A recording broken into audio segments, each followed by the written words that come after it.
Looking to catch up on the latest Star Wars books? Try listening to them on audio. Featuring sound effects and music directly from the movies, Star Wars audiobooks are the definitive listening experience. From brand new audiobooks such as Thrawn, Treason, and the audiobook exclusive Dooku, Jedi Lost, to our blockbuster movie tie-in editions, you'll have plenty to keep you entertained. Start listening wherever audiobooks are sold. This is Andy Gutierrez from StarWars.com, and you are listening to Coffee with Kenobi with Dan Z. This is the podcast you're looking for. This is Vanessa Marshall, Harrison Dula from Star Wars Rebels, and you're listening to Coffee with Kenobi. Hello, everybody, and welcome to Coffee with Kenobi, show number 290. We are your spoiler-free place for Star Wars discussion, analysis, and rhetoric. I'm your host, Dan Z, drinking One Nation coffee out of my white and gray Lucasfilm mug. If you are following Coffee with Kenobi on Instagram, you may have noticed that each day of the week I have been showcasing a different Star Wars coffee mug in our Instagram stories. Be sure to follow Coffee with Kenobi on Instagram and check out my collection of Star Wars mugs there. This episode of Coffee with Kenobi is brought to you by MEI and Mouse Fan Travel. For all of your travel needs to Disney theme parks, the cruise lines, or anywhere you want to go on vacation, and especially if you're planning that trip to Galaxy's Edge in Disneyland or Walt Disney World, be sure to go to our affiliate link, which can be found in the show notes on the front of our webpage or on our social media feeds, and sign up for a free, no-obligation quote. Coffee with Kenobi is also brought to you by One Nation Coffee, the official brew of Coffee with Kenobi. For the best coffee in the galaxy, go to www.onenationcoffee.com today and sign up for a subscription service so you never miss out on the best coffee in the galaxy. On today's show, author Cavan Scott discusses the audio drama Dooku, Jedi Lost. It is a great conversation, and he is a fascinating person to listen to.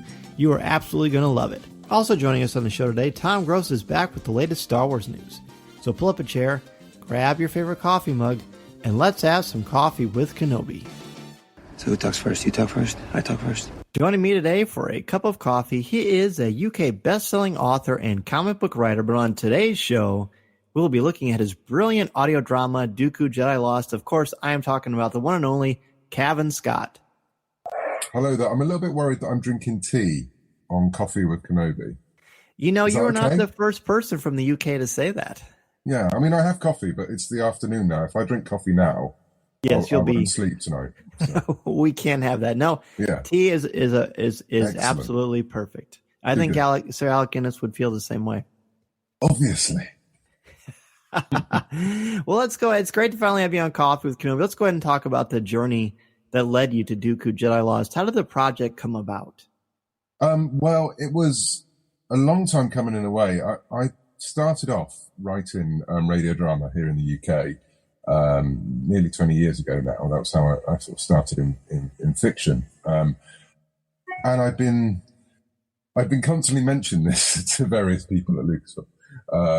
Because obviously I was a big fan I'm a big fan of radio drama. I was a big fan of the Star Wars radio plays back in the day, and also some of the audio dramas that came out during the Legends period as well. And so, yeah, it was something that I kept mentioning. And then eventually, not because I've been asking at all, but they came to, you know, that audio drama is starting to grow in popularity in the States as well. Largely through, you know, such places as Audible.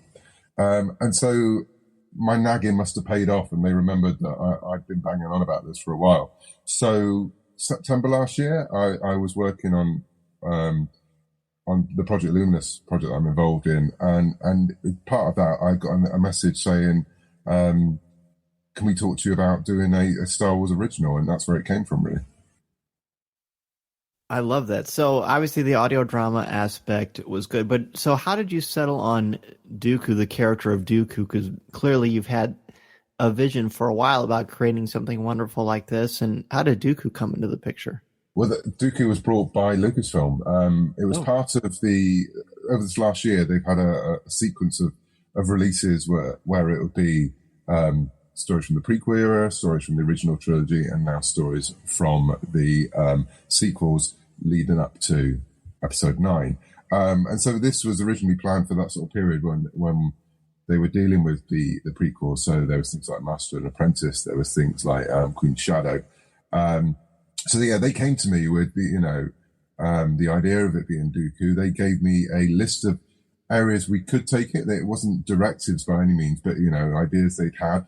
And the one that really rang true was this idea of looking at his life before he left the Order, of sort of seeing Dooku as an apprentice, Dooku as a trainer, and most importantly, Dooku as a Jedi, which is something we've never really seen before. We've seen him as a Sith plenty of times, but we never really explored his Jedi life. So yeah, that it came from them, and then I went away and took those notes and started to pull together the story that eventually became Jedi Lost.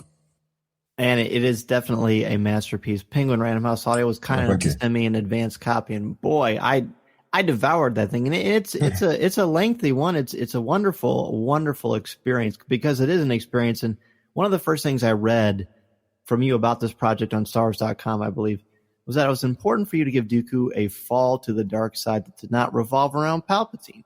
Now, certainly, certainly you want to give it your own spin and keep it removed from Anakin Skywalker's fall.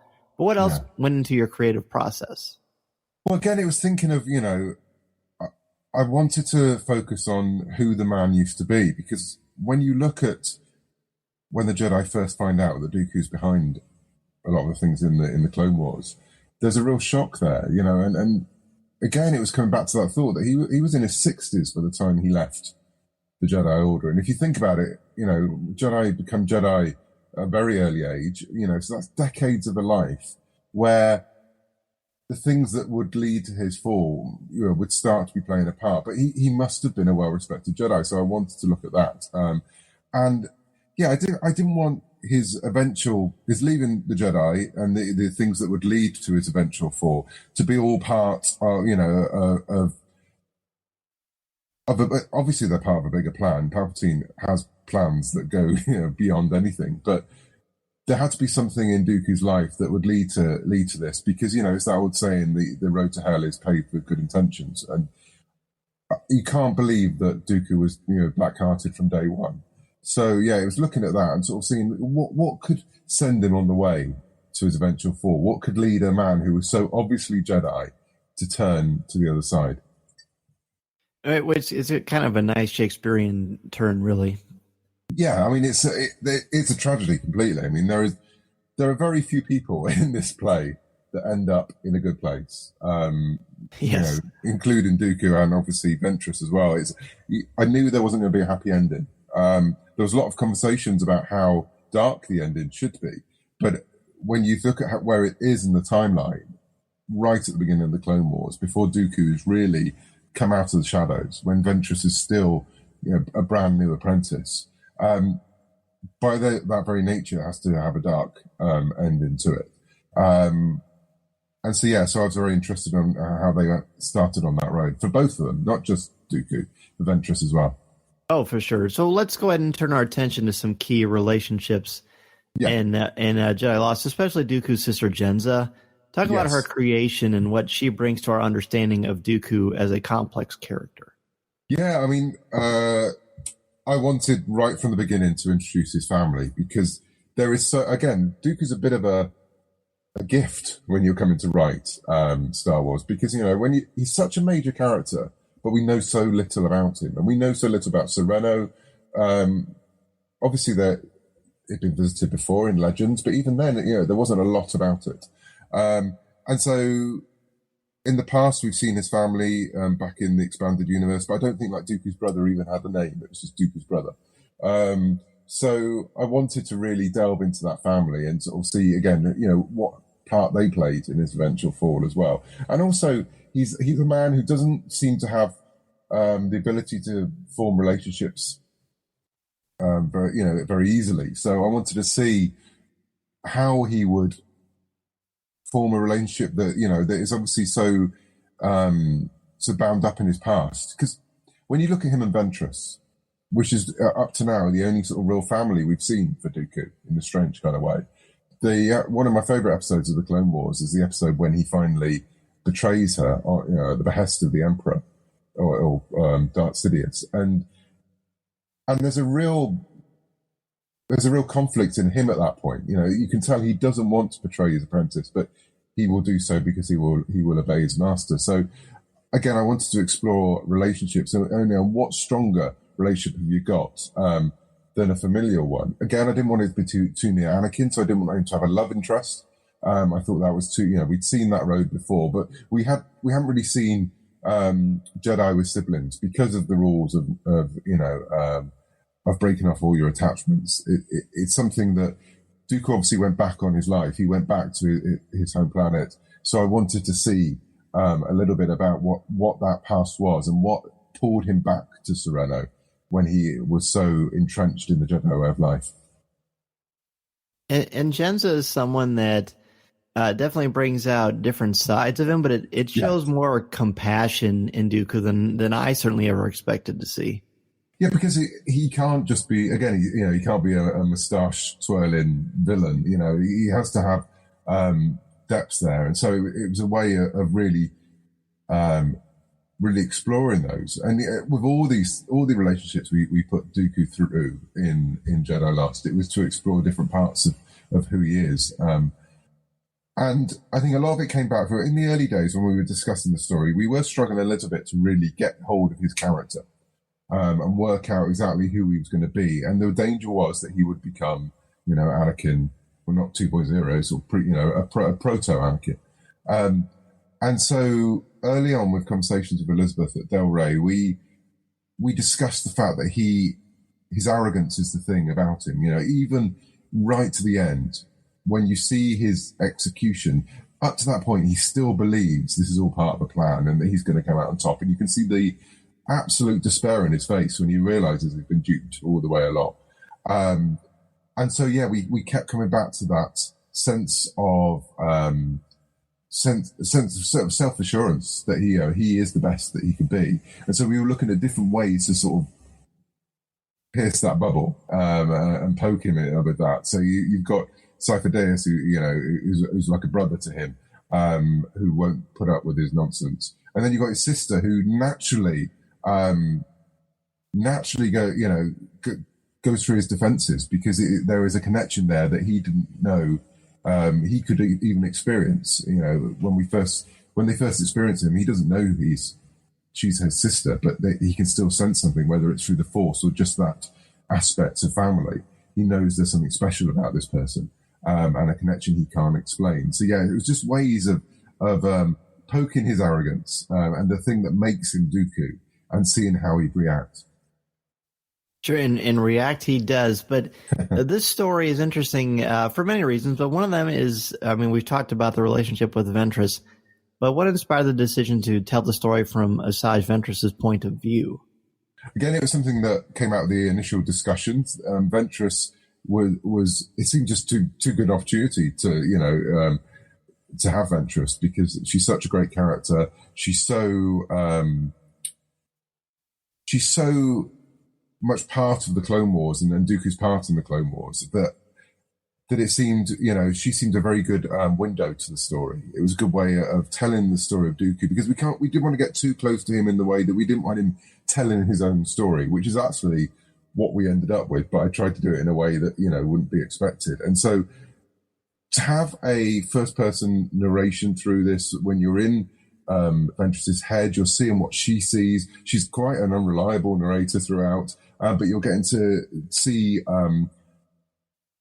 Dooku through her lens, and she's such a unique character within Star Wars as well, and has such a great voice that it was a good way of breaking down that story. And also, we had to tell a story that would last 5 decades, and so to have a character who was dipping in and out of Dooku's life was an obvious choice. Now, I looked at various different people. There was while Ventress was always going to be the main choice, I did look at alternatives. Is it a Jedi who is exploring rumors about Dooku? Is it a Padawan who's decided they're going to go after and find out who really is behind these problems that are besetting the galaxy? But while those seemed good ideas, they didn't really seem to have they just didn't have Ventress's voice, and it was always being missed. So that's why Ventress became such a central part of it. And it's fun, too, because it's earlier on in her career, because we, of course, see what happens once she kind of breaks free of Dooku's grasp. But Ventress is just one of the compelling narrative elements of this incredible audio drama. So let's go ahead and bring on Tom for the latest Star Wars news, and then we'll take a break. And when we come back, Cavan will tell us about the Terataka and more compelling story elements in this incredible audio drama. And now, let's see what's brewing in the Star Wars universe this week. Oh, wait. This is interesting. You found something. I'm about to let everyone in on the secret. All right, we have got a ton of Star Wars news this week. I mean, we've got it coming from Rancho Obi-Wan and Disney itself, and there's just so much, and I'm excited. And honestly, Tom, I don't know if I've ever told you this before, but sometimes I'll see a story and I'll think, you know what? I hope that Tom covers this, or I'm going to ask if Tom wants to cover this week, because he'll explain it in a way that will make more sense to me, and then we can just wax poetic. So take it away, boss. Oh, very good. Well, last week we talked about Disney Plus and how visitors to D23 will get a sneak peek. This week, Disney CEO Bob Iger announced that they will be offering a bundle that includes Disney Plus, ESPN Plus, and the Hulu ad-supported streaming services, all three for $12.99 a month. By packaging the three together, consumers will save about $5 a month. Iger stated that the goal is to have general entertainment, family entertainment, and sports, which is what you get with Hulu, Disney Plus, and ESPN Plus. He says that this offer gives consumers tremendous volume, tremendous quality, and tremendous variety for a good price. And now, if you don't want it all, you can still get any of them individually, but especially Disney Plus for $6.99. Indeed. I know that, and I know we're going to get into this in the next story, but I know ESPN has kind of been sort of the albatross for them.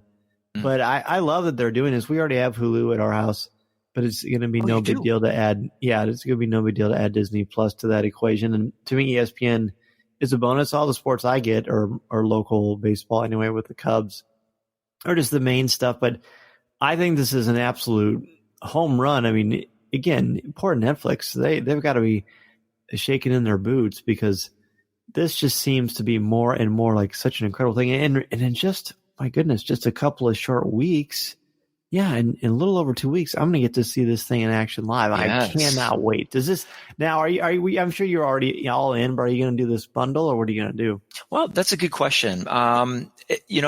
We in our house, we just made a cable switch, and we went down to the very basic 12 channels that are all just basically local. And so when I got news of this, I was super excited. So we are already subscribers to Netflix. And there are a lot of shows on there that we do enjoy and that we watch. Sure. And then we have Amazon Prime. So of all of them, that's the one I'd be like, well, I'd probably get rid of Prime. But we use that service for the delivery aspect of it. Yeah. And the music and the video or movie, the streaming service comes with that. So, I think something like this is going to finish it for me. When I'm thinking about on a monthly basis, we're looking at $25, $26 a month for Netflix and this package. And that's 4 streaming services right there that covers just about all I watch anyway. So the one thing that I wish that Disney would do with, and you talked about ESPN, and I know this is a Star Wars show, but since we're talking about this in the context, one thing I wish that ESPN could do was find a way to make an attempt to localize broadcasting. And what I mean by that is when they're showing an NBA game or a Major League Baseball game, I wish that they could somehow bring in a local aspect into the broadcast. Because I feel like, and I'll use baseball as the example, and I know the shortstop, what's his name? The biggest shortstop ever. He's a broadcaster on that. Oh my gosh, why am I thinking? Oh, A-Rod. A-Rod. He's on there, and you got a couple other people, and they speak so generally about the game. And I know they do their homework and they do their best, but they can't give me the broadcast that I want for, it's national coverage, and that they're just not. That's never going to happen. And I feel like even watching the Worldwide of Sports growing up, remember on ABC, I felt like even those national broadcasts felt so local. and maybe it's just my youth, but anyway, if there was one thing ESPN could do is back off on the NBA and give me a more even coverage of sports, and then find a way to localize. But aside from that, I think this is a great deal, and I will probably do it. What if they give you the Ocho so you can watch dodgeball, then you'll be all in? Yeah. Absolutely. Yeah. Only if it's beach dodgeball. Oh, there you go. Well, moving on to our next story. In financial news, Disney fell short of expected earnings in the third quarter.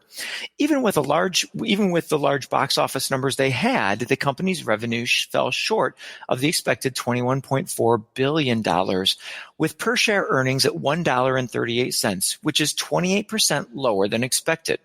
Some explanation, and there is explanation, is that there was lower than expected earnings at Disneyland and Walt Disney World, with the expenses of Star Wars Galaxy's Edge. Lower than expected guest attendance also played a part, as well as, don't forget, the massive output of the Fox acquisition. Yeah. Wall Street will be watching the fourth quarter with a sharp eye as Galaxy's Edge will open later this month at Walt Disney World. Disney Plus will go live on November 12th, as well as a couple surefire films to add to the hefty box office for 2019 for Disney, with Frozen 2 and Rise of Skywalker both opening in December. So I was really, really fascinated by this article because you hear, how many movies Disney has this year that have gone over $1 billion. You know, I mean, my goodness. But the Galaxy's Edge, I know, has been a little bit challenging for people.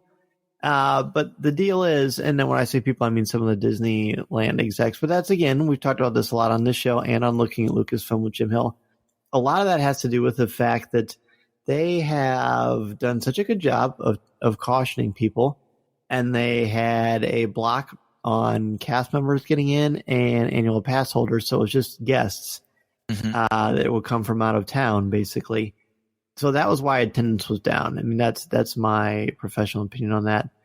I think it's going to be a lot more busy and more hectic once these things lift. At Walt Disney World today was the first day, at least the time of this recording, that you were able to go in and reserve at Oga's Cantina or Savvy's Workshop or into the Droid Builders. And from what I understand, for hours you're in a queue, and the queue is really cool because it shows the Falcon kind of swooping in and out of hyperspace. Neat. But what happens is you are pretty much looking at it being completely booked through December already. Got it. And that's scary. That's scary. Now, again, this is just for the stuff that you have to pay to get into. You can still ride the Falcon. You can still have blue milk and green milk and do some shopping, and who knows what other things will open up and if there's standby lines for other things. So let's not panic just yet until we see how this all kind of goes out. But I don't know about you, but I was shocked that it was telling us that there was going to be a loss in the third quarter. I don't imagine that will stay that way after we get the fourth quarter earnings. And I don't really know how the stock market works that well, but I don't know. I'm not a stockholder, but I'm not panicked. Oh, I don't think so at all. And I think the explanations all completely make sense. And I would bet that Disney corporate was well aware of those. You can't control expected dollar amounts. And there are things corporate wide that investors or the people who watch out for investors and make those predictions that they don't know. And so it'll all balance out, I have no doubt. But it also goes to show, this was the largest third quarter for Disney film wise. And the fact that you still have two colossal films to come out, it just shows that this is a diverse company. One, just because you have a massive, influx of revenue from one aspect, as in the film industry, the parks and the toy sales, because another thing that the story that I left out from CBS was that toy sales for Star Wars were down. Not surprising. Stores are clearing their shelves. You go to our local Target or Walmart, they're clearing out the Star Wars stuff because we have a Triple Force Friday coming, within a month or so. And and so you're going to see a jolt there. I'm with you. I'm not concerned for Disney whatsoever. That was a high expense quarter, and now we're looking at the reaping the benefits of that, I believe. Yeah, I think so too. Yeah. Well, finally, let's get our pencils and scorecards ready. Oh, well, I'm sorry, I'm in baseball mode. Let's get our pencils and calendars ready because Rancho Obi-Wan has released the dates for their gala. Set aside June 12th and 13th. Yes, that was June 12th and 13th for a trip to Petaluma in 2020. The gala kicks off on the 12th with wine tasting with wines from Skywalker Vineyards. And then on the 13th, enjoy a day of summer fun, barbecue, games, auctions, touring all of Rancho Obi-Wan. And this year, we'll add a new online auction of original art and other items. More information will be coming out this fall, so stay tuned to the Rancho Obi-Wan website as well as their social media. How fun, right? I mean, yes. I love the gala. You love the gala. Oh, my goodness. This will be the first time it's not going to be in the fall. So it's kind of nice for me that it's going to be in the summer. Now it's going to be a very busy summer with gala, San Diego Comic-Con, and of course Star Wars Celebration Anaheim. But if you've never been to the gala and you're in the area, or even if you're just like, you know what, I need to do this, it is well worth it. I mean, you can certainly speak to that as well as I can. It's tremendous fun. It's like I mean, how do you compare it to Celebration? I don't know if I've ever asked you that. Now that you've experienced both. Oh my gosh. Well, it's like the spectacle of Celebration all in this museum setting. They have built and continue to expand their collection and their space, packed inch by inch with just Star Wars goodness. It's like going to the Willy Wonka of Star Wars. Does that work for you? No, I think that makes sense. So Celebration is massive. And it's huge, and the population is massive and exciting. The excitement level is the same at the gala. And what I love about the gala, besides just experiencing Rancho Obi-Wan itself, was, just getting to you really have time to take one-on-one with people that are visiting, people that love Star Wars, people that cover Star Wars, people that just, love a great spectacle. And I think it'll be interesting. There was something about being there in the fall. Remember how chilly it was when we went, but then that night of the gala, it was pretty temperate. It was warm, but you had that fall air, and so it'll be totally different in a summer setting.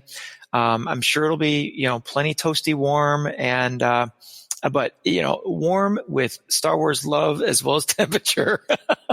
Right. But it'll just be great. I love it. I think it's great. It's great fun. Steve is wonderful. I've gotten to know a lot of people because of Rancho Obi-Wan's gala. It's a wonderful thing, and it goes to a really, really good place. So it's indeed good stuff.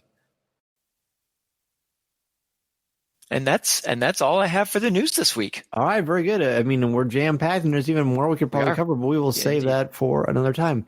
Hey, Tom, thanks so much, as always, for the latest Star Wars news. Absolutely. Let's take another break, and when we come back, I will finish my conversation with Cavan Scott about Dooku, Jedi Lost. This is Coffee with Kenobi. Greetings. This is Obi-Wan Kenobi, and you're listening to Coffee with Kenobi.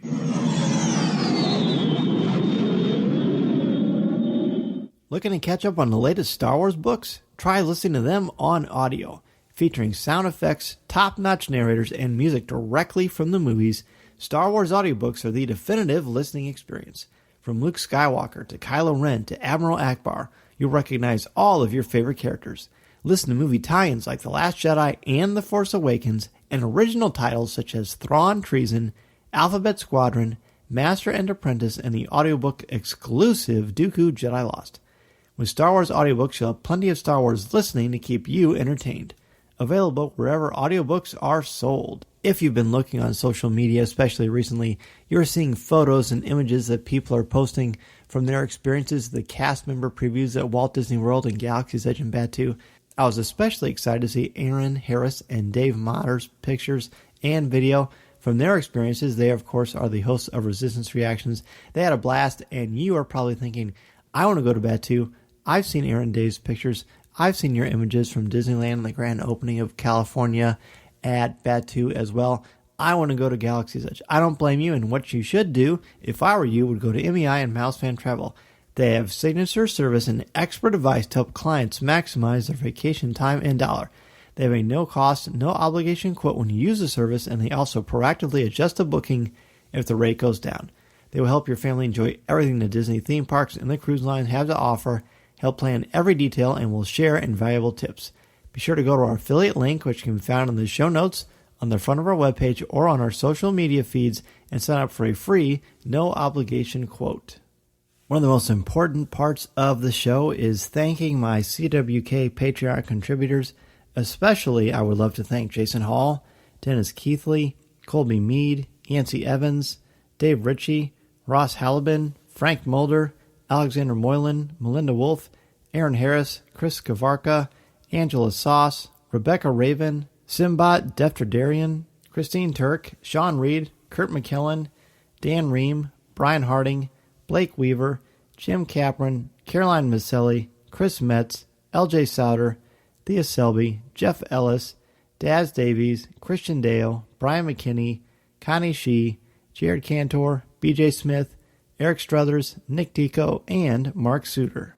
Your contributions to our Coffee with Kenobi Patreon page enable us to do so many things with the show, including equipment, travel, expenses, and lots of other things that go into planning and production of this Coffee with Kenobi website, podcasts, and our YouTube channel, Instagram, so many other things. It doesn't happen without each and every one of you. But you get something out of it as well. For $5 a month or more, you get access to CWK Pour-Over, which is our weekly podcast not heard anywhere else, hosted by myself, Tom Gross, and Corey Clubb. We look at Star Wars and other popular culture topics, and we go behind the scenes of the creation of this show and about our lives. It's a blast recording. It's a blast sharing with each and every one of you. And that is just the tip of the iceberg, because we have access for $10 or more a month to CWK Lens, which is a way, well, I guess the best way to look at it is if you think of Snapchat or Instagram stories, and that's what it is. It's through the app or the Patreon website, where I give daily video conversations or images of either my collection or Star Wars reactions and thoughts, and share some behind-the-scenes footage with each and every one of you. But perhaps most importantly, 10% of your donation to Coffee with Kenobi's Patreon account goes directly to St. Jude's Children's Hospital. It is such an important cause. It is on behalf of the memory of my aunt, and I really just can't think of a better way. You give to us, we help with the show, of course, but more importantly, 10% of your donations go to St. Jude, and I could not be more proud to be able to do that. Again, it is thanks to each and every one of you. If you have any questions or want to know more about Coffee with Kenobi and Patreon, go to www.patreon.com/coffeewithkenobi or sign up on the webpage with the red button on the top right of the website. Thank you so much. We are back with Cavan Scott. Now, before the break, we talked about Dooku Jedi Lost, this incredible audio drama that you have created. And among the many things that have happened in this story so far, we've met Asajj Ventress, we've met Count Dooku's sister Jenza, and a host of other characters. But now we move to the Terataka.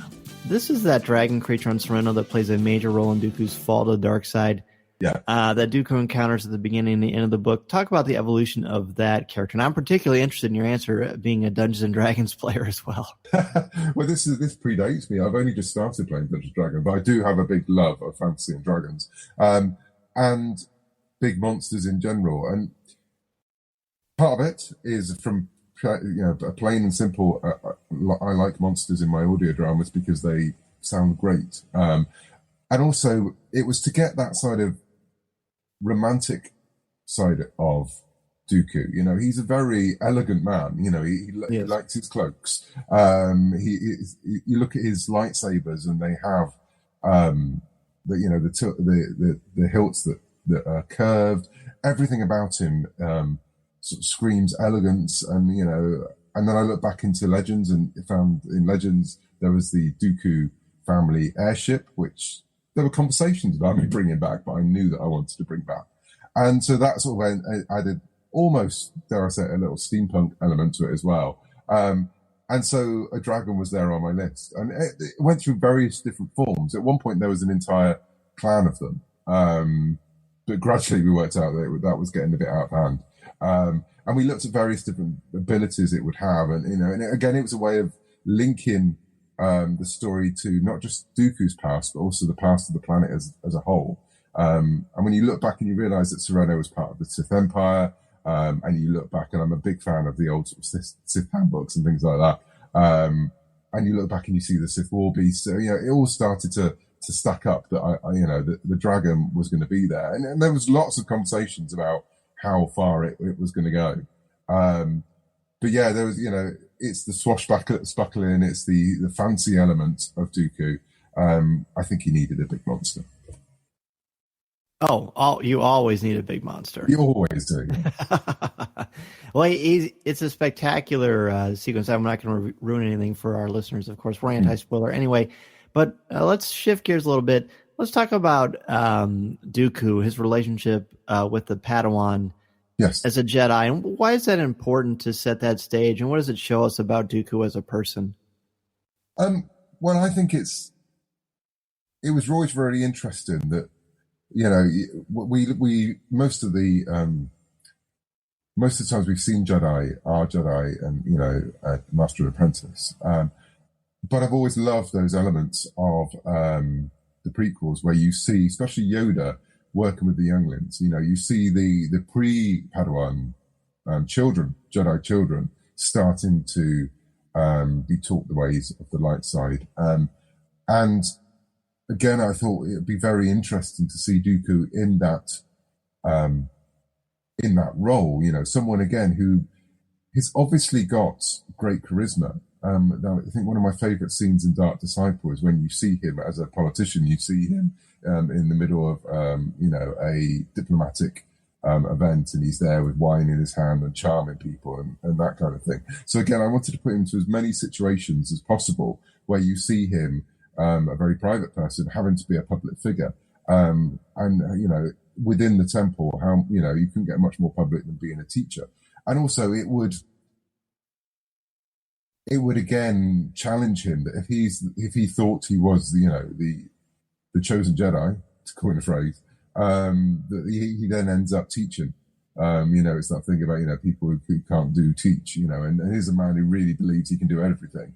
And he's kept back within the temple walls teaching the next generation. And what would that feel like to a man of Dooku's mindset? And again, given the idea that some of those people that he taught would end up being Jedi who would fight him and his army later on in the Clone Wars. And, that's an interesting thing to play with. And setting, seeds for future stories that some of those Padawans and some of those younglings that he would have an influence on would end up hating him, if Jedi can hate at all. Sure. So again, a lot of these things were setting up, hopefully, things that we can return to and stories that we can tell in the future. Oh, lovely. So is it Rail? Is that the... Yes. Rail. Okay. I am pretty much obsessed with Rail. His portrayal in Dooku Jedi Lost, particularly his Texas-style accent, is that something you were aware of when writing dialogue for this character? Because it is wonderful. Well, he was created by, of course, the wonderful Claudia Gray, who was already using him in Master Apprentice. And it was quite soon after she started to write Master Apprentice, I started to write Jedi Lost. And we were already working together. And so it seemed quite natural that we'd end up talking about these characters. And we decided, it'd be great to have him move over. Never see him as an actual Padawan, because again, you don't want to tell every story straight away. But neither of us knew the accent. In fact, I think Claudia thought he was Australian when she was writing him. And, it was the Southern accent was never, the Texas accent, sorry, was never really there. It was never really part of it. And especially as Claudia is such a big fan of Tombstone, the movie, it's quite a surprise that she didn't know this. And so it came to both of us as a shock when the casting happened. But yeah, definitely the attitude was always there. And Claudia was great and sent me through some early drafts of his first appearances in Master Apprentice. And from that, I sort of worked through. And we would send dialogue back and forth to each other, and we'd get his very laissez-faire attitude to life and the Jedi way and the Jedi rules, more importantly. So I think actually the character was all there, and the casting was the sort of the thing that clinched it in the end. But I know we were both surprised when we first heard the voice. Oh, to have been a fly on the wall to see both of your expressions when you first heard him speak. Yeah, it was amazing. We were sending messages back and across the Atlantic going, have you heard? It's like, so it was great. I love that's wonderful. Speaking of strong characters, but this one not as wonderful. Poor Sifo Dyas. He's long been a mystery to Star Wars fans, but he's explored in great detail here. In fact, it makes his appearance in Clone Wars towards the end of that series even more disturbing, quite honestly. Yeah.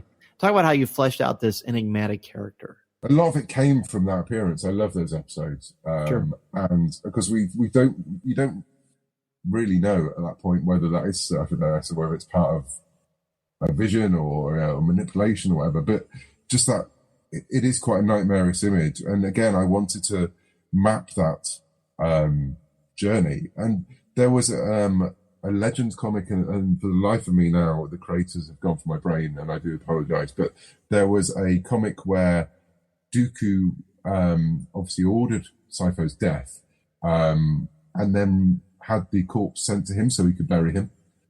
So again, it was that idea of the tragic character in Dooku who's having to do these things on the bidding of his master to people that he actually loves quite, strongly.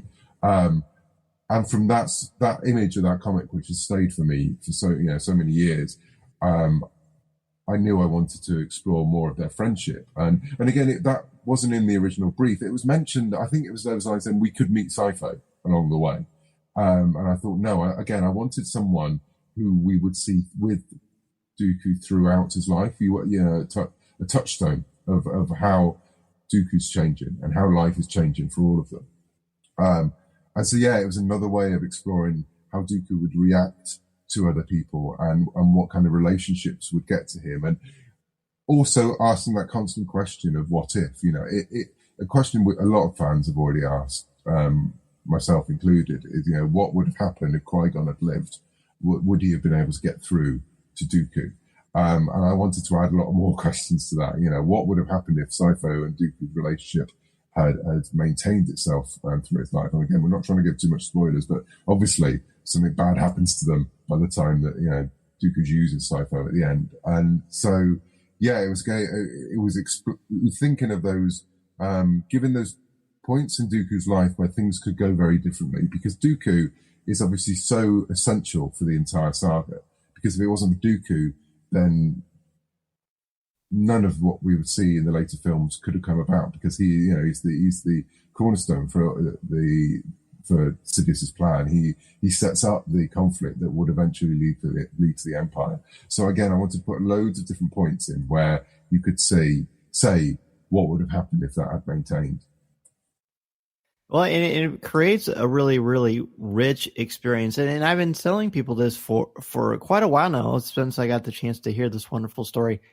But not only is this a great story to get into the background of Dooku and the world of Star Wars, this wonderful, captivating time period where we see the slow evolution of the Emperor's power through a fulcrum like Dooku. But the way that this thing is presented, it is so much more than an audiobook. It very much is a radio drama, and the experience that you have given to myself and so many countless Star Wars fans, I mean, I can't thank you enough. It must have been great to write, to listen to, but you really have added a wonderful aspect of the mythology to it, so thank you. Well, no, thank you. It was quite daunting to tell the story, because again, it's one of the things when you say, tell Dooku's story, that's fine, it hasn't really been told, and then you realize, it hasn't really been told. And you want it to be different, you want it to be fresh. I have my own little interests in life and in Star Wars, and one of those, the Jedi and the setup of the Jedi and how they work, and it gave me a chance to play with that, to again look back to what it's like for a young Jedi, life is like, and to explore what it really means to be a Jedi who has to live that life every day. I think that's something I've always found. I found that fascinating ever since I first heard Obi-Wan talk about, the past and the Jedi Knights in Star Wars, and first mentioning those words like Clone Wars that obviously meant nothing back then, but now we're exploring more and more. And so, yeah, it offered so many different opportunities to obviously not only just explore a little bit about the dark side, but to really try and to get up close and personal to the Jedi themselves, and everything that the Jedi are such a contradiction, and wonderfully so. If they were all Superman, it would be a very boring universe. But there are there are personalities there. You like all orders, religious orders, that there are people who struggle with rules, and there are people who will find ways around rules, and there are people who will turn the blind eye for the greater good. And I think those are really interesting things to explore. And Dooku, thankfully, gave me a chance to explore a lot of them. Oh, here, and thank goodness we have you in the Star Wars fold, because this is I have the feeling. You've already done so much great work in Star Wars, Vader's Castle, and the wonderful Choose Your Own Adventure book. So, really, this is great. And so, without revealing too much, can we hope to see or hear more of these amazing stories from you, radio dramas, or these characters, or anything? I know that there's definitely plans to do more radio dramas. This was a bit of an experiment, and it's something that people are very excited about. And thankfully, it's done well enough. We now have this script book coming out in October, and I know there are plans for more. For me personally, yes, there is more Star Wars on the horizon. I can't obviously say what that is. At the minute, I'm busy writing the sequel to Tales from Vader's Castle, Return to Vader's Castle, which is coming out in October.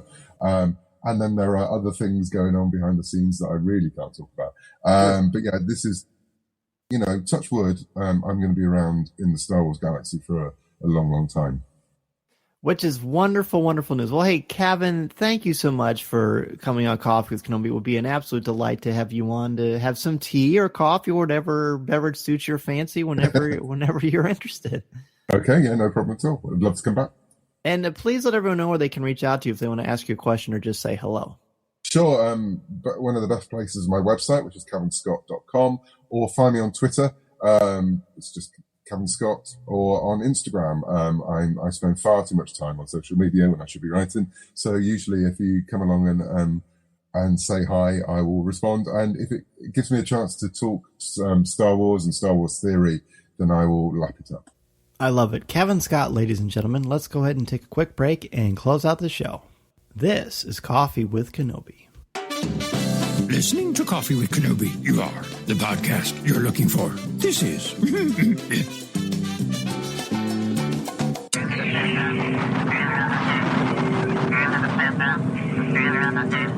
Before we officially close out the show, I want to thank our CWK sponsors, Penguin Random House Audio, MEI and Mouse Fan Travel, and One Nation Coffee.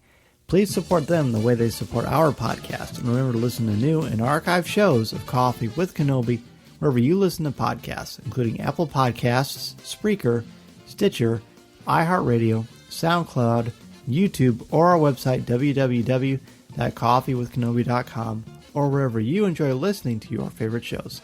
And if you listen to the show through iTunes, please leave us a review.